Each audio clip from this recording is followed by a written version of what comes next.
Students, we are on the second question, which is related to the, we can say, the meaning, or we can say MCQs type question it is. Let's see what is the question. The question is, circle the correct option. The first statement is, the poem is suggestive of profound thought about a scene of wood in winter, a reality of life and death, and a song of enjoyment. Students, पहले MCQs में statement बड़ी जबरदस्त statement है और ये writer is asking that what kind of message you can get with this profound thought poetry. Either it is we can say either it is a simple scene in winter, or it is the reality of life and death, or we can say a song of enjoyment. So definitely students, it is the reality of life and death.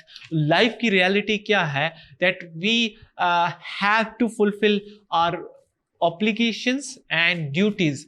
हमें अपने obligations और duties को हमेशा fulfil करना चाहिए और हमें उससे बचने के लिए अपने डिज़ायर्स की तरफ नहीं भागना चाहिए, अपने डिज़ायर्स को एस्केप करना चाहिए. तो डेफिनेटली हमारे इसके लिए जो बेस्ट ऑप्शन है वो सेकंड ऑप्शन है, that is the reality of life and death. The second statement is, the poem present a conflict between poet and his friend, obligation of life and desire to escape from them, and poet and forces of nature. Student, the writer is asking that क्या conflict है इस poem में. तो definitely एक conflict बताया गया है कि obligations of life, your duties and responsibilities. On the other hand, कि आप अपनी ड्यूटीज और रिस्पॉन्सिबिलिटीज से इतना थक चुके हैं कि आपने ये ख्वाहिश कर दी है कि आप मुझे जो है ना वो इन सब से जान छुड़ा के अपनी डिजायर्स और विशेस को पूरा करना है. तो सेकंड डेफिनेटली हमारे पास जो बेस्ट ऑप्शन है, the conflict between the desires, the conflict between we can say obligations and desire to escape from them, that is the option number B is the correct option. The third statement is, after reading the poem we feel fed up of life, we wish to sleep for a long time and get ready to face the challenges. Now here in this statement the writer is asking about the message कि आपने इस poem से क्या message लिया है, कि आप अपनी जिंदगी से या तो फेड अप हो चुके हैं या आप इस पोएम के पढ़ने के बाद आप थोड़ा सोना चाहते हैं जाके, जी अब पोएम ने मुझे मोटिवेशन दे दिया, now I have to get to sleep.